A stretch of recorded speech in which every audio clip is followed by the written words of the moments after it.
place in the tournament. He's about to go, but does chat believe that he's still going to take this year's Norway Chess, despite having a draw today? Or will we have a different winner? Magnus Carlsen looking for his 7th title. Will he do it with everything that we're seeing, all, sort of all the scenes in front of us?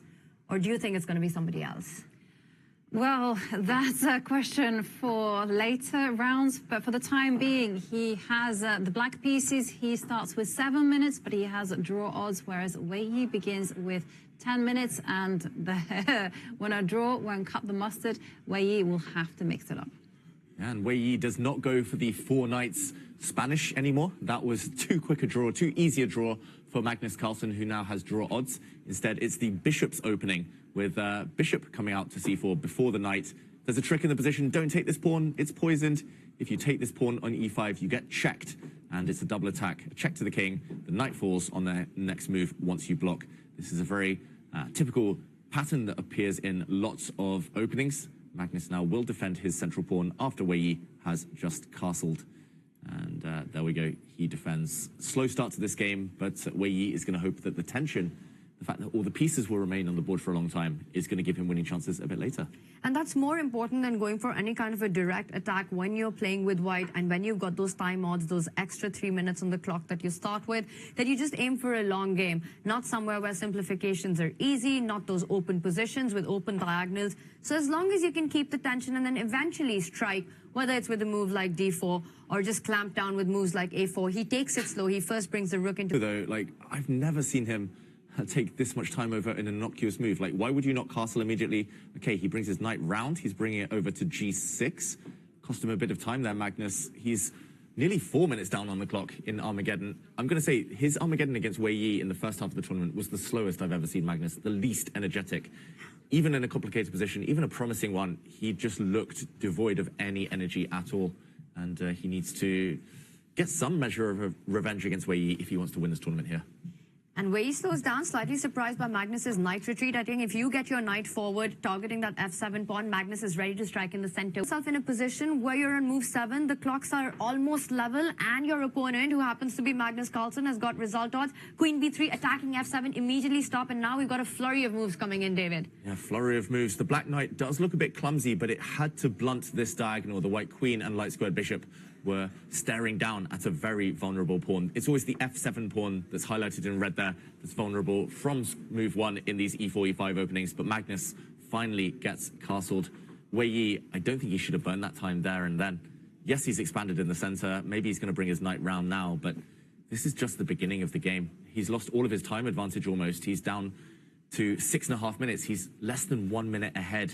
Magnus's long think turning out to have slowed down the whole pace of this game. Yeah, less than a minute advantage. And that's the thing, right? The last few moves that Wei Yi has played, he should have done it within 30 seconds of the time, right? He took such a long time. Critical decisions lie ahead. Now he's rerouting the bishop back to f1, vacating a square, potentially for his own knight to jump to. Knight c4 ideas. Yeah, okay. Rook to e8. Magnus is getting ready just to protect the stronghold on e5. a4 from Wei Yi. a5 is the quick response. Okay. But Wei Yi's plan is to put a knight onto c4 at the right time. Is it going to take on e5? He could do it now. He jumps in immediately. So the knight is eyeballing this b6 square, also eyeballing e5. Yeah, I think Magnus might have rushed pushing his pawn to a5. I've noticed this, Magnus, he pushes his own h-pawns, a-pawns, but anytime his opponents do, he always blocks it, like ASAP, as soon as possible. And sometimes that comes with weak squares. So, yeah, of course, this position is still roughly in the balance, but maybe easier for white to play. Some real threats starting to appear. And if you were to trade on white's terms by taking on d4, you're giving a beautiful center, a lot of flexibility, and I think it's not a happy choice. Magnus does make it. Pawn takes pawn. Perhaps did not have something better fighting against the two threats. White will recapture. Knight b6 still in the air. Knight b6 might be on his mind initially as well. Because you will be taking the black rook, hitting the black queen. Okay, he does jump in. Good call, David. Black rook has to move. Yep. You're not going to step it up to a7 because you're at the risk of isolating that rook for the rest of the game. Rook to b8. Magnus likes to play with his pieces in harmony, but as Dave is highlighting, bishop d2, bishop takes a5. on the agenda. Looking very, very dangerous here for the world number one. Big threat. Wei Yi just threatening to win a pawn. If he gets one more move here, Magnus needs to do something. Whether he strikes out in the center, whether he tries to maybe trade off this white knight, he needs to move. Magnus now is the one thinking. It always feels like it comes down to the last few seconds, these Armageddons. It's always a time scramble. But strategically, it looks very tough for black. The threat you highlighted, and let's also mention that white is going to get the bishop pair, even if you don't end up winning that pawn. If Magnus finds a way to defend it, knight takes bishop in an open position with control of the center. A very good start, a very strong start for the white pieces.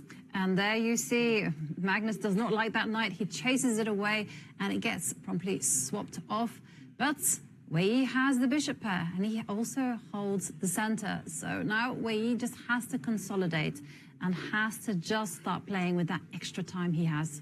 Will Wei Yi even pull a Magnus and go h4, h5 on the other side? Well, h5 you'd still have to prepare, but you know, every time you see h4, you're thinking of Magnus Carlsen these days?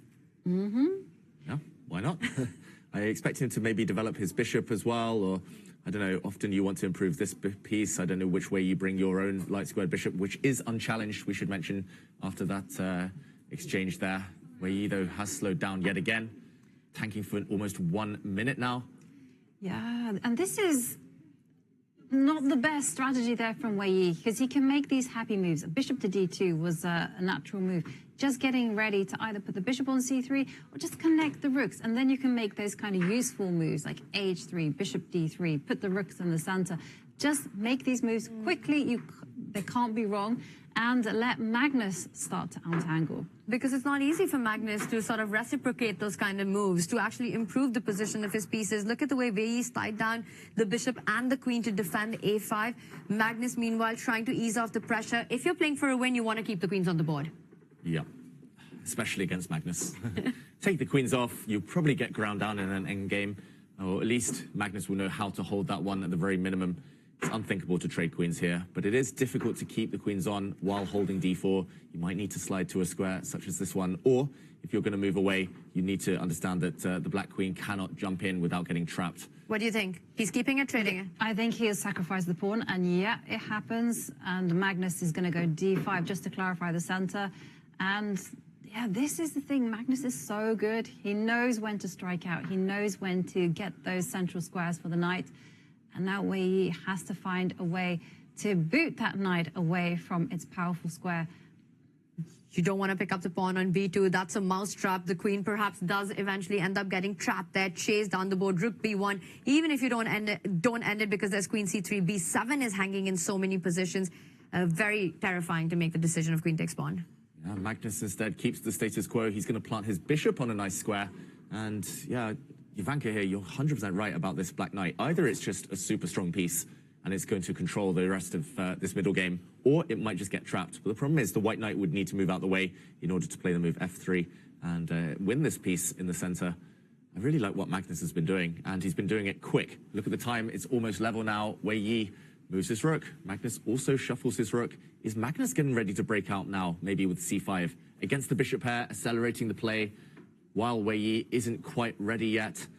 Starting to look very, very solid for black. It's starting to look good, right? Especially with that counter-strike, as you mentioned, and the knight sitting there beautifully on e4.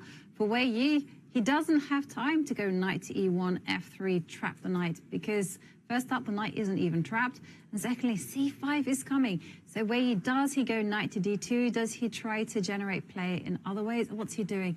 Queen goes back to b1. Okay, so he's lining up the queen and bishop on this light square diagonal. And Magnus Carlsen strikes in the center. He almost looks like he's the one who's playing for a win here with the piece activity that he has. And look at the speed with which he's playing now. He's up on the clock. He does trade those 2 pawns, but watch out, the bishop on e3, eyeing that queen on b6. There are ideas of knight f5. And get this, Wei Yi has less time on the clock than Magnus. Yeah. The last 8-9 moves have really been fantastic for Magnus. Somehow he brought all of his pieces to great squares. He's made some nice progress in the center. Now, maybe he'll trade knights to stop any jumps and then block with his dark squared bishop. If he can trade off everything, maybe just leave black with the queen, knights, and rooks, then he should be doing well. But, you know, with so much tension still on and those trades far away, I think it's still anybody's game, just simply looking at the clock. No increment until move 40, right?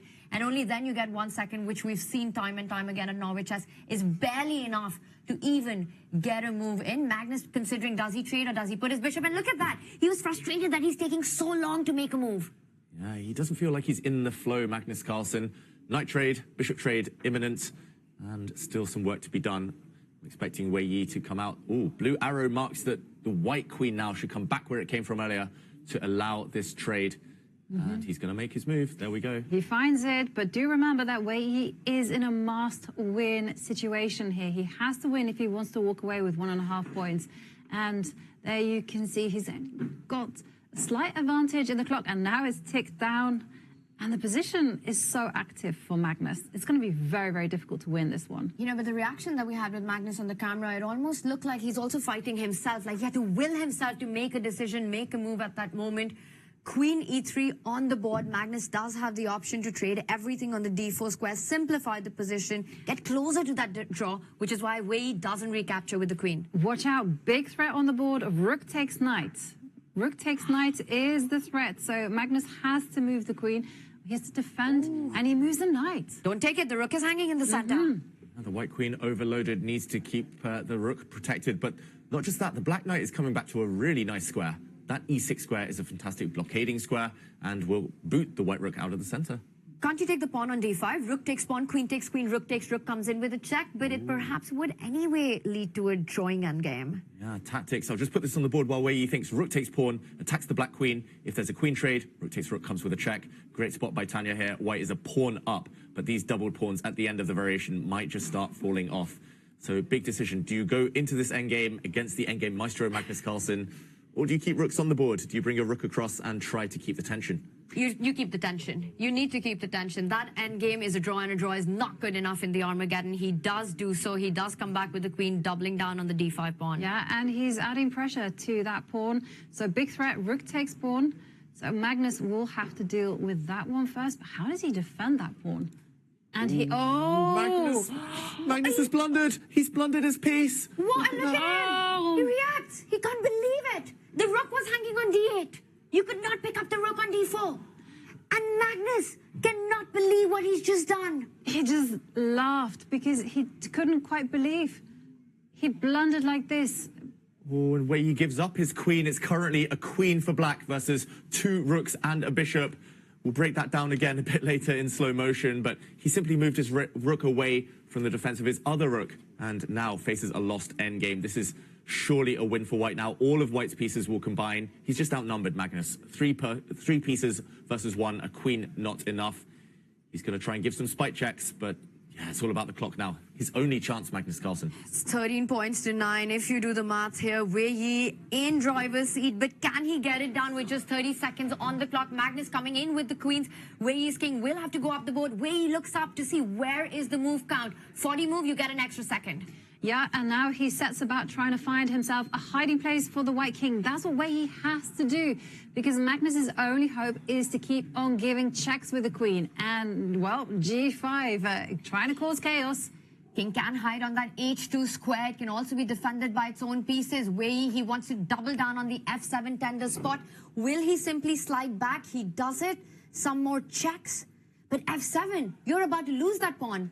There's not too many checks, and wow, the queen comes to h2 with a stamp, but there you see Wei Yi just playing great chess here. Classy. He's cut the black king off here. He's going for checkmate. Checkmate in 2 moves threatened. Rook takes pawn, followed by rook coming up to the top of the board. This is over. Magnus just needs to give some checks, pray for a miracle, but the white king is hiding. This one's going to be over any second now. Oh, it's a king march, and Wei Yi's king will hide on a2. Is Magnus Carlsen about to resign and go down for the 2nd time in an Armageddon against Wei Yi? Norway Chess, rook takes pawn, rook d8 is the big threat. Well, Wei Yi doesn't have so much time. 12 seconds on the clock. So if Magnus can keep the black king still alive, there might be a chance to say 6 seconds. Rook g6, he does it. Rook g8, undefendable. Magnus Carlsen resigns. Wow, a huge blunder from Magnus Carlsen deciding this game. Almost unthinkable that the world #1 would do this, but Wei Yi took his chance when it came and that could be a dagger for Magnus Carlsen's tournament hopes. That half point come the end of the tournament might be vital. Yeah, absolutely vital there.